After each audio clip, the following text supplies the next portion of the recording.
How you doing, YouTube?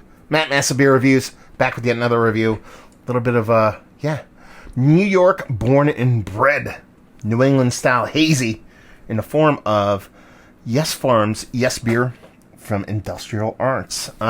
This comes courtesy of my boy, Tyler. I believe this came from Tyler. Did it? I think it did. Almost positive. Yes, it did. Anyway, he sent this off, and I love me some Industrial Arts. And this is all New York State grown ingredients. At least it says New York State grown hazy India Pale Ale. I assume that means malt and hops were all cultivated and acquired in New York State, which is pretty cool. This is 2 months old. No, 3 months. 1 month. Sorry. Math is hard. A little bit over 1 month old. And it is batch 1. So let's dive in this sucker. See what she's got. Yeah. Give it a whirl. Kind of curious because these all New York State beers I get quite a bit. There's a couple breweries, Arrowwood Brewing, a bunch of different breweries, Farmhouse Brewing. There's a bunch of breweries that are kind of New York farm breweries. Industrial Arts isn't one of them, but they go out of their way to kind of use and utilize a lot of New York-based ingredients. So I'm kind of excited to see how this one comes off because, one, they usually come off a little bit maltier, not as explosive. This looks like super light, super delicate, which is pretty fun. Label-wise, I don't like it when I initially look at it, but it reminds me, and this is why I end up liking it in the end, it reminds me of like a patchworky kind of mosaic kind of quilty thing that you would see from like an old kind of like, Pennsylvania Dutchy kind of thing, even though it's out in New York.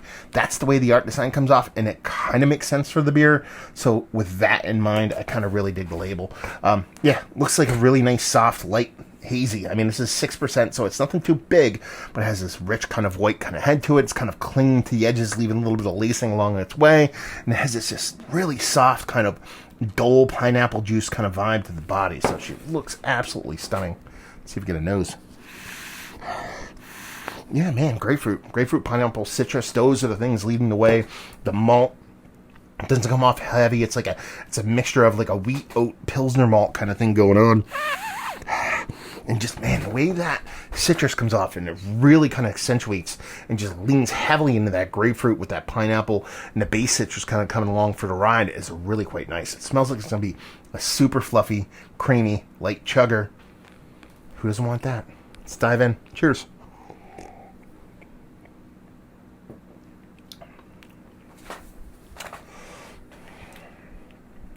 I'll drink this all motherfucking day, son. Yeah, I mean, listen. I've had this beer before. Not this beer, but I've had this beer very similar to this beer at lower ABVs. It reminds me of a very low, kind of mid 4% beer. It's bright, it's citrus, it's light. It almost has a little tartness in the citrus realm too, adding like, I know there's not Brett in here, but it's almost like a little bready vibe. Not bread, like eating bread, and Brett with 2 T's kind of vibe to it. Where it almost reminds me of like a farmhouse IPA. And I dig that. There's a nice dryness to it. It's not even close to being overly sweet. More like a kind of slightly bittering dry kind of hazy. With explosive citrus component leaning heavily on that grapefruit. It leaves this really impactful dryness that stops short of being too dry. And that's a fun trick to pull off. I really dig it. I think it's really tasty. And this is the stuff that I would love to pick up at like $11, $10, $11 a 4-pack. Just bright, light. It's almost like a non-wild, non-funky version of barn beer from Plan B Brewing. Because it leans in every direction the way that citrus comes off from barn beer.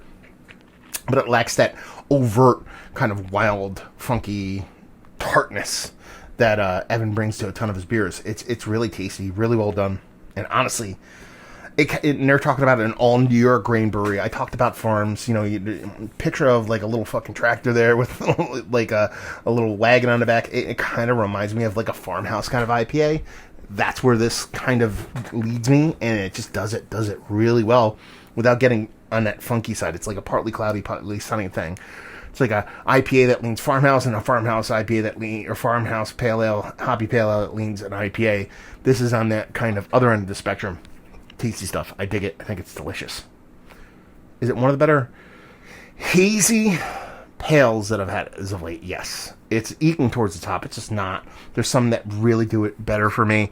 But that is because the laundry list of really well done low ABV hazies, it's quite long, so I can't just shove them all at the top. But this really wants to be there. I can't understate how tasty it is. Value and availability. I personally don't know the availability of this beer. We do get industrial arts beer in and around where I live. In Pennsylvania, when I cross the border, or even in Jersey, I'm in the midst of the self-quarantining COVID-19 thing, so I don't know if this has hit my area, but here's the deal. This came from Tyler, and it actually has a sticker in the back. He bought this off a shelf, and here it says $4.99 plus tax. So he paid $4.99 for a can of this. Now, that's it. I'm assuming that is a single can. So if we're talking about $4.99 a single, I'm guessing this is $3.99. So $4 even, I'm guessing. $4 even for a 4-pack. So it ends up being like $16 a 4-pack.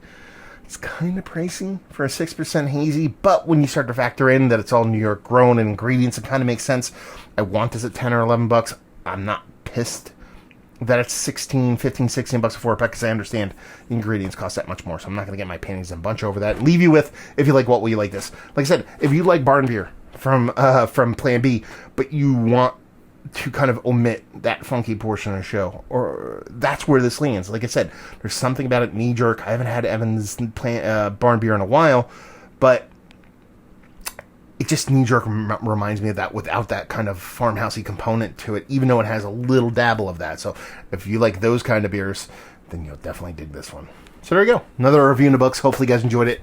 Down there if you want to talk about it. Massive Beers. If you want to check me out doing the social media stuff, Beer Massive. Want to check me out doing the whole podcasting thing, and hopefully you guys enjoyed the review. Hopefully you're enjoying a little bit of industrial arts right now. Hopefully see you next time. Cheers.